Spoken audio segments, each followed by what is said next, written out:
Welcome back to Legacy Her Way, the podcast where women define, build, and live legacy on their own terms. Hi, I'm your host, Tanya Hendrix. Each week, we'll dive into real stories, fresh strategies, and inspiring conversations that help you create a future that reflects who you are and what you value most. This is about legacy, your way. So let's get started. This episode is sponsored by Huntsville Estate Planning Lawyer, where we empower your vision and secure your future through estate planning and trademarks. Let's talk legacy, her way, your way. And today's guest, we talk about building legacy and that of a community. Claire Aiello is the Vice President, Marketing and Communications for the Huntsville Madison County Chamber of Commerce. Claire began her career in journalism, working for WHNT 19 for 17 years before joining the Chamber in 2017. Claire serves as editor-in-chief of Initiatives magazine for the Chamber. She assists companies with various events and helps market the Rocket City to job seekers, families, and potential investors. She interacts with the local media to market various Chamber efforts and workforce initiatives to the community. And she is also a wrestling fan, particularly a fan of Ric Flair. Where did you get this bio, Tanya? It's right on the money. I mean, it's good. I did my research. Go for it. Keep going. This is fun.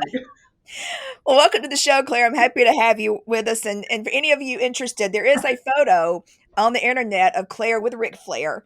And the story, there's a story behind her getting that picture taken. She was out on assignment and got a call back. He was in studio. I did. Very good. I was right down the hall. I used to work next door at WHNT. Do you want me to tell this story now or later? Yeah, go right ahead. Okay. So I worked next door at WHNT for 17 years, and I was just down the street at the federal courthouse. We were covering the desegregation hearing, which was, like a 5-day thing at least. Well, during that, I got an email from my boss. I was live blogging in the courtroom, and my boss emails me. She goes, "Claire, we're sending someone to switch out with you." I'm like, "What's up? Did I mess up?" She goes, "No, Ric Flair is in the building. He's here recording an advertisement with Conrad Thompson from First Family Mortgage." And I think he married Conrad's family member. But anyway, no, his son did. Anyway, he has a relationship with Conrad. And he's in the building doing an ad, and he's got his robe on and he's got his belt. And I'm like, "Are you serious? Okay, I'll be right there." So I ran down the sidewalk, like just 2 blocks, and I got there, and yeah, he was there. And I met him, and I got my picture with him, and he's just like you see on TV. So you say you never want to meet your heroes, and I'm like, yeah, I can say that's probably true. He was a womanizer, and just like he is on TV as a character. So it was quite funny. But yeah, got my picture with him. Well, that's awesome. I mean, that's one of the perks of working in television is you have people randomly coming in and out of the studio, and you get to meet your idol. Yeah. I also have a Flair license plate because when I was in college, I worked at the student radio station, New Rock 90.7 in Tuscaloosa at the University of Alabama. And I remember, so like a lot of the people I hung out with were the guys from the radio station, and they would get the pay-per-views. And I watched wrestling a little bit growing up, but I really watched it with them in college. And I'm like, well, I like Ric Flair. He's fun. So then when I worked in sports later on in Tuscaloosa, the sports guy called me Claire Flair. And so I just kind of went with it, and I got a Flair license plate. I still have it today. Is it still your license plate? Or you just have the one originally? Oh no, it's still in my car. I have the Flair mobile. Awesome. Yeah. I like Wonder Woman more. So you see now that I've kind of changed to her, but I have Wonder Woman stickers, and I have a tattoo. That's a new thing about me. I got my first tattoo at age 48, and it's Wonder Woman logo on my back shoulder. So anyway, those are my 2 things. So why Wonder Woman? Because I've read this story too. So, but I want the audience Wonder Woman to hear. is like, she supports everything I stand up for. Like she fights the bullies. She fights for love. She stands up for all that is good and just, and she doesn't take any crap.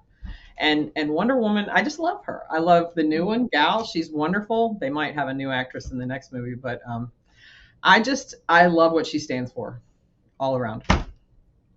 Yeah. Well, how have you taken that and what you stand for and the love for Wonder Woman, and have you taken that and used it in your position with the chamber?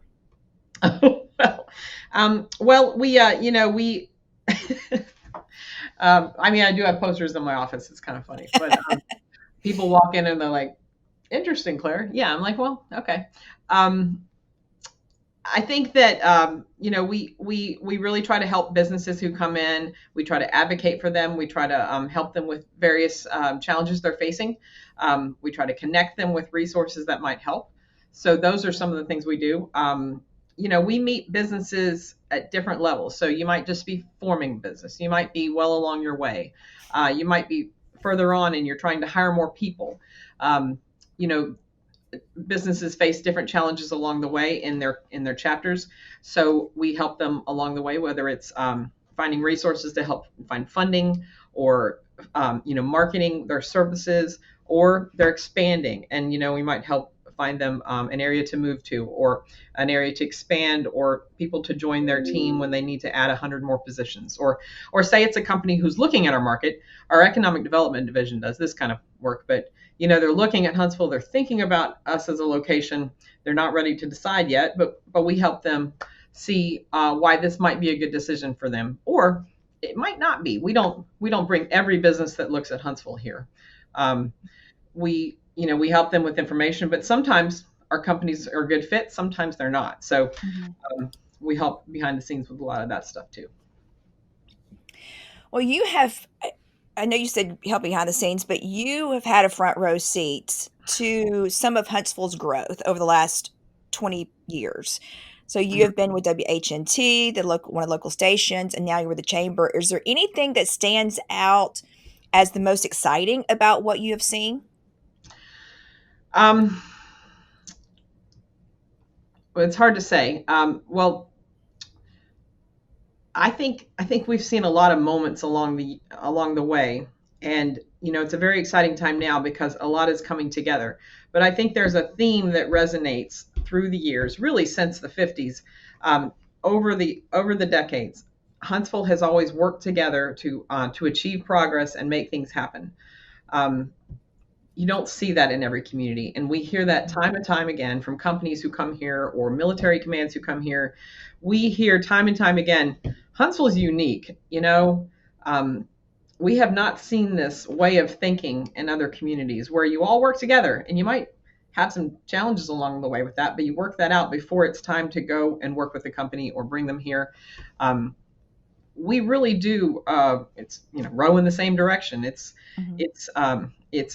It's a blessing to live in a community like that, where we see the goal and we work towards it together.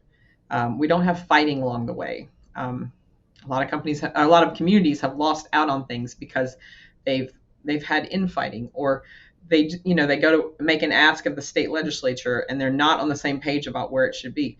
Before we even go to make an ask of an organization, or the state or the Senate, we make sure we're all on the same page about our message, Mhm. and we know that something for our community benefits all of us, whether it's for Huntsville or for Madison or for Madison County.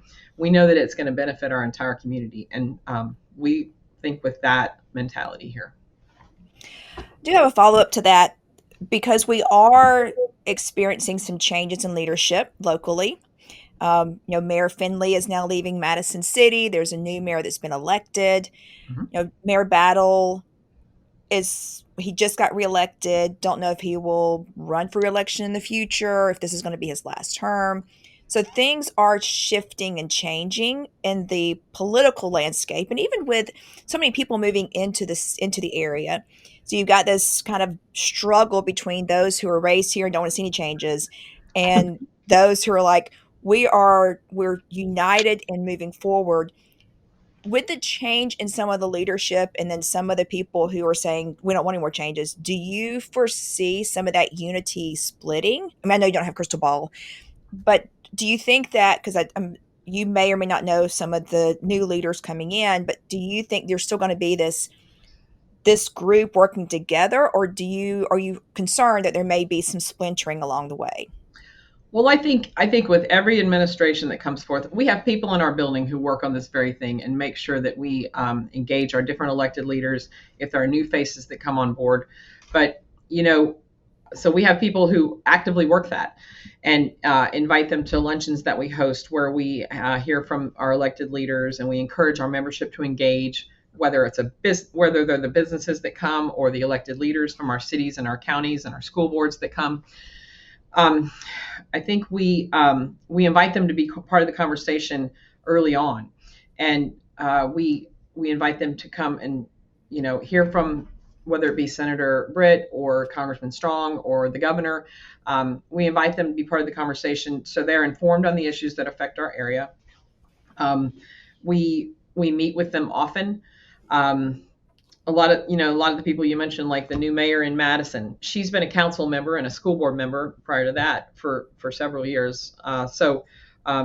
Mayor-elect Bartlett is very familiar with our community. She's familiar with Huntsville, with Madison County, and Madison, of course. She was elected overwhelmingly. So we look forward to working with her. She's been engaged on our Montgomery trip, on our DC trip, I believe. So she's very familiar with what our three communities do. Mayor Battle has a long legacy of serving here. So I think that it'll be interesting to see what happens in the coming years. I'm not sure what his what he plans to do next term, but Huntsville's going to be fine. Huntsville, we have a lot of good leaders in various positions who will step up. We have people in the community who care about moving us forward and maybe running for those positions. Mm-hmm. We'll see what happens. But we look forward to working with them and sharing what makes our community tick. Whether they're just a engaged person now or in office now, we'll continue to work with them and, put out that spirit of cooperation. When you look back That's a great question. It's a great question. When you look back on your trajectory from when you were in college at the University of Alabama to now, what led you into this kind of work? I'm sorry, I'm trying to silence my phone. I just alerted my phone instead of hitting do not disturb. Ding, ding, ding. Okay, I'm sorry. You said from when I was in college to now. Yeah, what drew you into the? So you started out in journalism, mm-hmm. and now you're working for the chamber. I guess quasi journalism, because you're in the marketing, communications department. So what drew you into this, and specifically working for the chamber where you're marketing the city? I mean, you're marketing the county and the community. What led you into that? Honestly, I fell into the role. So this is a little background on me. When I was in news for 20 years. So 17 of them here, 3 in Tuscaloosa right after college. So 3 there, then I moved up here 17 years. And I had done it for 20 years. And it was a great, great chapter in my career, a long chapter. But I was ready for something new. I was ready to I could tell that it was affecting my family, my health, my sanity. I would miss things with my family. When you work in news, you miss things. You miss snow days. You miss severe weather days. You miss the first tooth falling out when your son goes down a snowy hill and there goes his first tooth. And Joey sends you a picture. And my husband, wonderful, Joey. But I was ready for a change. So I worked with my boss. And that's one thing, one bit of advice I have for people listening. If you're going to leave a job and you have the opportunity to work with your manager to have a good exit strategy, do that, because they will. It was a situation where I know that not everybody has that opportunity, but she gave me time to look for what was right for me. She could tell that I wasn't happy. She could tell that I was going through some challenges with just working in news. But anyway, I was able to kind of look and see what was out there, but also develop a success plan for my next person, succession plan for the next person in the role. So all that to say, it gave me time to look, and I found a job right next door at the chamber.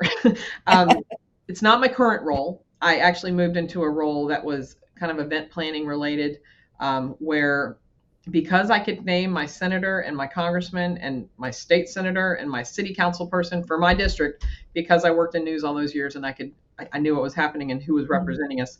Because I could name those people, the people in my interview were like, well, she could work in this role that we have open right now. And so they put me in government affairs, where I kind of help the government affairs VP do the various luncheons that we do, the trips that we do. And I moved into that role. That was great. I learned a different topic. I learned about different things in that role. But about 6 to 8 months down the road, this role opened up, and the person who was in it was leaving for another job. So my CEO kind of talked with me once, maybe twice, maybe three times about, Claire, you would be good at this. Claire, I want you to think about this. And I can see why they're lobbyists, because they're Yeah. very good at that. And he kind of just let me think about it, gave me time. I actually helped interview some of the people who were applying for this role. Oh, wow.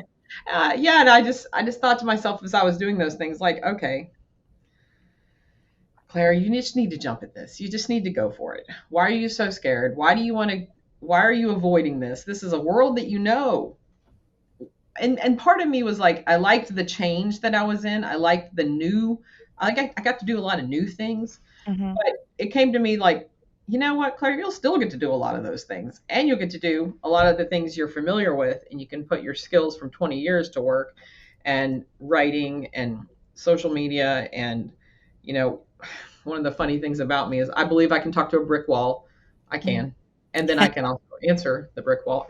My point is, I'm a friendly person, and I can talk to anybody. Uh-huh. And I can make them feel welcome. That's a skill that I have to have in this current job. And it's fine. It's a lot of fun. I get to meet all kinds of people. And so I could put a lot of those skills to work in this new role. So that's kind of how I fell into this role. But yes, as you mentioned, I do get to market Huntsville, and it's pretty cool. It really is. This is a great time to be in this role. I get to work with people from a lot of different companies as they have announcements, as they announce jobs, as they announce grants for our school system.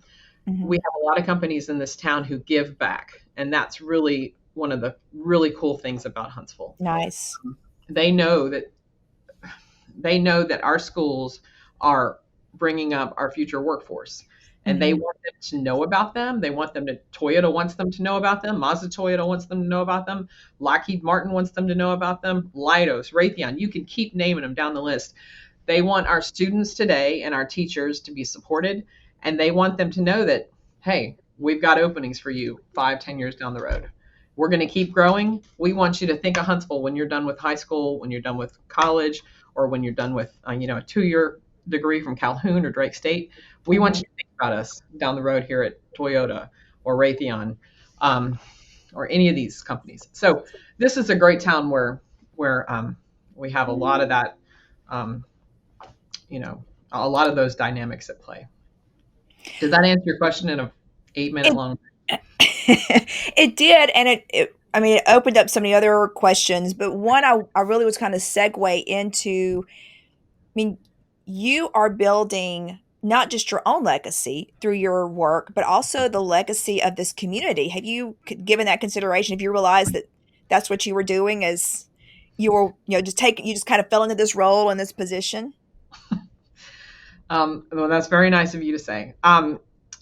I see that somewhat, but we are a team here. I want to make sure we know that that your viewers and listeners know that we have 28 people in this building who are working on that together, and we're working on that with our elected leaders, with our business leaders, with our community leaders. So it is a team approach from inside this building and out. We do it together.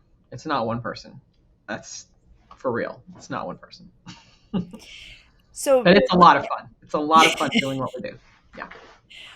well, but you've made your mark at the chamber and your role and your position. I know it's a team effort, and I applaud you for saying we're a team. We're not, because you have to. I mean, you can't be an individual, because Right. as you talked about, the community at large works together, everybody. And so if the chamber is leading that effort, so y'all have to be unified as well. So I do applaud you for saying it's a team effort, but you have you have poured into the chamber yourself for a number of years. Yeah. And what you are doing is part of that legacy building effort that the chamber as a whole is building. So Thank pat yourself on the back. You've done a great thank you. job. Thank you. Thank you, Tanya. Staying with legacy, so the chamber that y'all have right now, you said the 28 employees there, the 28 people in that building Approximately. Yeah, they might who give or take a few. Yeah. work together for the benefit of the community. What do you hope the chamber's legacy will be when guiding the growth of Huntsville and Madison County? Um, well, it's hard to know. I mean, I thought about a lot of these questions for me personally, but I want our community to know that they're supported. I want them to know that there's job opportunities for them here. If they want to work, there's job opportunities, um, and we're here to help them learn about them. Sometimes they just need a little help learning about them. Mhm, Um, Others, like right now, there's some people who are looking for work in our community for sure. mhm, We've had some budget cuts with the federal government. We've had people who have been underemployed for a while who are looking for, instead of maybe 2 or 3 jobs, they're looking for one job that pays enough to put food on the table. Um, mhm, we want our community to know that there's opportunity for them, and we're here to help. We're here to help bring employers to the room so that people can meet with them. One of the events we do that means the most to me, and we do it twice a year, it's called the Relaunch Job Fair, and it's meant to help people who are unemployed or underemployed launch themselves again. And we put 35 companies in the room, and we encourage people who come to walk around and meet with all of them. Some people come and they are nervous. Some people come and they need a little help getting started. We're there to help with that. This is a specific event that we do at First Baptist Church twice a year, but we'll walk around with them and say, "Hey, this is someone from Wilson Lumber. Hey, this is someone from Huntsville Hospital. This is someone from Calhoun Community College if you want to get an additional degree or go back to school." And we'll have 30, 40 employers or schools like that in the room ready to help people. This is a community of helpers. And I mhm, guess that when you talk about legacy and the community, I want our community to know that there are resources here to help them. They just have to ask. They just have to take that step and ask. So, mhm. Okay, so we're going to back it up and just focus in on you. okay. We did the team approach. So now for you personally, what is it that you want remembered or known about your own legacy in guiding the growth? Well, when it comes to my family, I would say that I want my 2 kids. So I have a 17-year-old son in high school. He's a senior, and then a 20. She's 19. She'll be, God, she's 20. They just grow up so fast. She's 20. She's at University of Alabama studying nursing. Um, their names are Nick and Elena, and I want them to know that that I love them, that their father loves them. We are so proud of them, and we want them to know that they were put on this earth to help people, um, whether that's through their career or through a personal experience. We want them to know that, just to be good humans and stick up for people who might need a hand up, um, speak up for people who might not have a voice. Um, just be good humans. That's kind of what I was thinking about. What I want my legacy to be for my kids. I want them to speak up for people who need their assistance because they have a voice, and use it well, use it wisely. And that's kind of going back to what Wonder Woman does. That's right. I didn't even plan that. That's correct. We are the So same person. No, I'm kidding. we never see the two of you at the same time. Somebody bought me a kitchen towel that says that. It says, "We never see you in the same room." Give me a break. Yeah, it's sweet.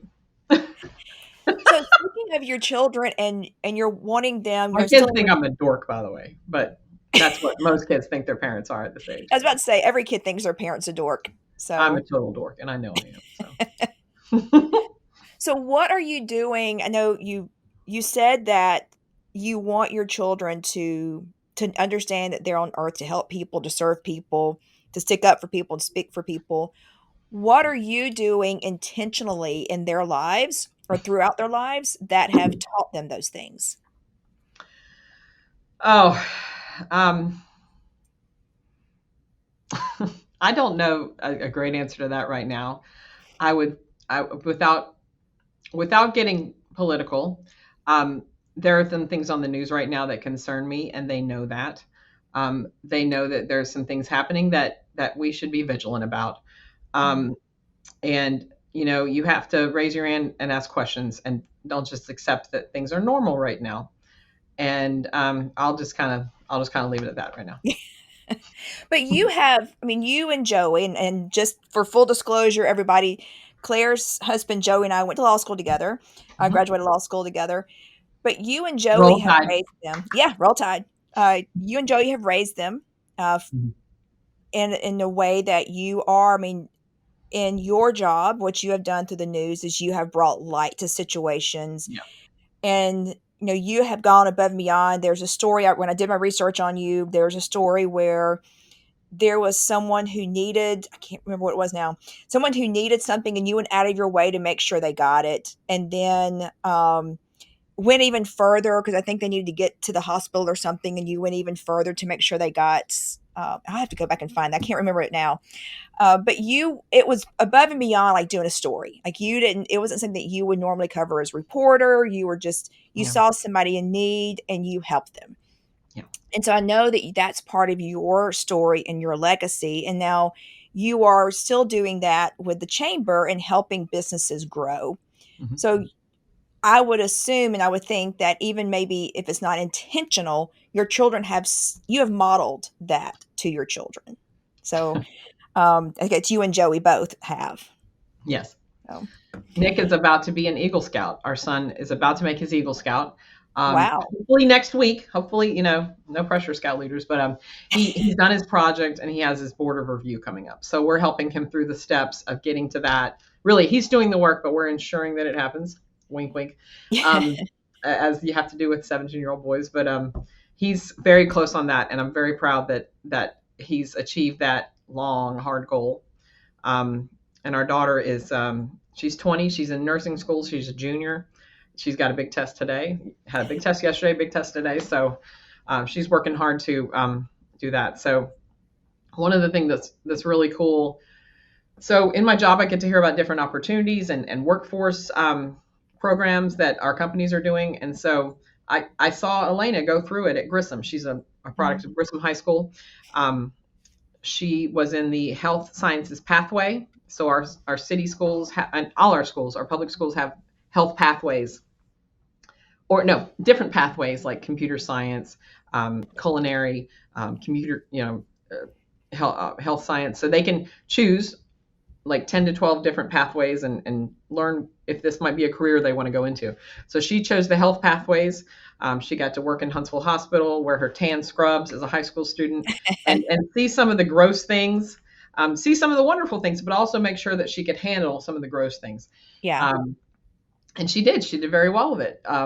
Other students that you hear about, oh, she passed out today. Oh, he passed out today, but I didn't pass out, mom. So I got to see pictures of her, and then when Leadership Greater Huntsville or other groups would visit Grissom, they'd have different students come talk to them about the pathways. And somebody sent me a picture of her in her tan scrubs talking with her class, like Oh, her nice. leadership class. I'm like, that made me really proud. That made me really Nice. proud. So I guess I'm enjoying seeing them grow up, but also it's bittersweet. But they're also like they're growing into their own right now, Yeah. and we're proud of them. Well, and that's quite an accomplishment for, one, for your daughter to be in nursing school. I know that's very It's hard. difficult. It's hard. But then now your son is about to be an Eagle Scout, which is a difficult process. So that's incredible. So congratulations on that. You just got to keep showing up with scouts. You got to keep showing up, and the leaders are there to help you. If Hmm. there's boys who come at it, or it's now BSA, so it's different troops have boys and girls, but um, the leaders. We have great scout leaders in our troop at Holy Spirit Church, and they will work with the guys. They will hey, meet me. They'll meet them where they are, and They'll make sure okay, let's check off these requirements. Let's get to where we need to be. And it's a wonderful troop that we've been part of. And Joey's been one of the leaders. So I'm very thankful that he's been so active in Nick's scouting life. Good. And we're going to get the magnets for the back of our car that say Proud Eagle Parent. We are so close. I'm going to go buy them next week. I'm ready. I'm ready. Well, I look forward to seeing an update on that because I'm sure what was his project, by the way? He worked with the land trust. He built a bridge, and he had a great helper from the land trust who worked with us like on the different steps. And Mr. Rick was wonderful. But it's a footbridge. A creek had developed, and they needed, people were having to hop over it, and it just got too wide to hop over. So it's down. It's on Green Mountain. It's just past the nature trail behind one of the new neighborhoods. Okay. Gotcha. 10-foot long by 5-foot wide bridge. I was there. I helped build it. Nice. Yeah. It was a lot of fun that day. It's a family effort. Yes. Yes. Which sure. All of it was getting him to scouts and everything through the years was a family effort. Yes.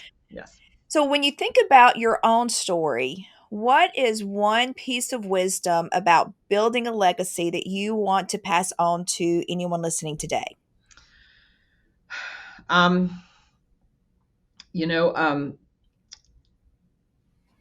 Okay.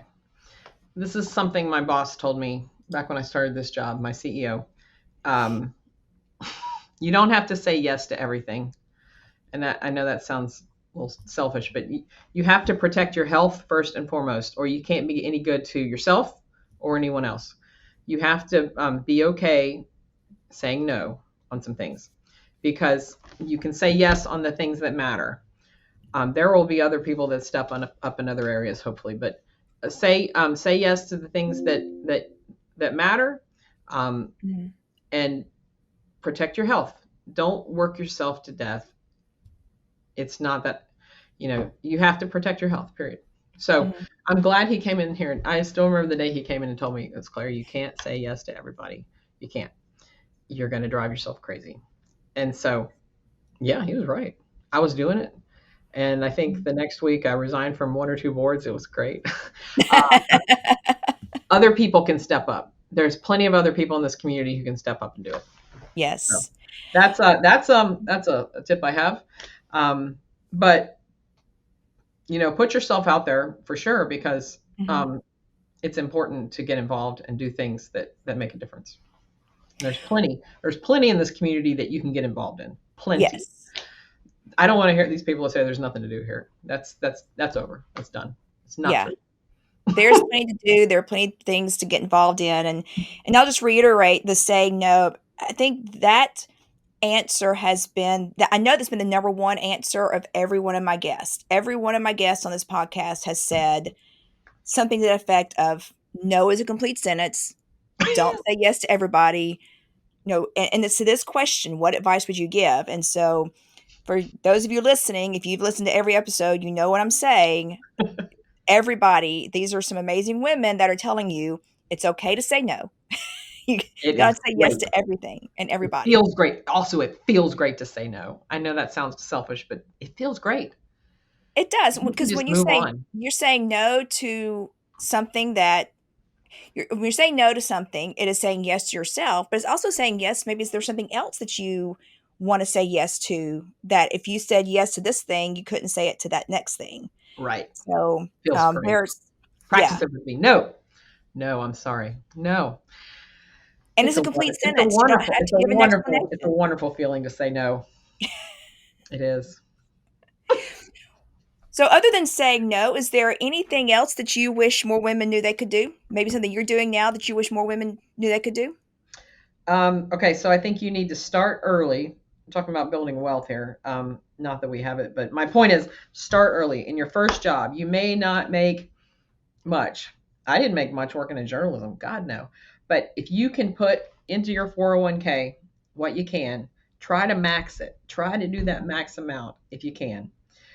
Because if the company does the match, that will really pay off in your, you will really start to see the dividends of that in your midlife and then later on in life. You're gonna be very thankful that you did that from the get-go. So that's a piece of advice that someone told me, and I read it all over the place, and it's true. It really is true. Pack your lunch. If it means packing your lunch 3-4 days a week to be able to make that, do it. It matters. It matters, because I really want to be able to retire in my early 60s, hopefully. And I'm hoping to be on track to do that. Very good. Nice. Very good. Yep. I don't And know. also, but then you also have to check in with your financial planner twice a year, at least once a year, but really twice a year. It is just as important as your annual doctor's checkup or your dentist checkup or your eye checkup. You got to meet with your financial planner. Have one. Don't try to, my advice is, I'm not a financial person, so I don't feel comfortable doing it on my own, looking at all these numbers. Go see somebody. Your work probably offers that service, maybe at a basic level, but you can get in with one of these companies. They're the experts. Don't feel like you have to figure all this out on your own. They can help you. Exactly. Go to those who know what they're doing. Yeah. That's what they're trained to do. That's what they're experts in. I'm a firm believer in not trying to DIY everything. No. Because you only have so much bandwidth. Right. And that's not your area. If it's and not your they'll area, take a percentage of what you make. You're not having to write them a check every year. Right. They're taking they know how to work it, trust me. But they'll make it work for you. They really will. So it's one of the best meetings I do every year, and I walk out saying, okay, feel good about where we are. Or we've had some challenges this year, but I still feel like we're on track. Yeah. Very good. Well, thank you so much, Claire, for joining us today on Legacy Her Way. And I want to thank all of you for listening. If today's conversation spoke to you, share it with a friend and make sure you subscribe to the podcast. So please subscribe so you never miss an episode. This has been Legacy Her Way. Share it, subscribe, and most of all, keep defining your legacy your way. Thank you.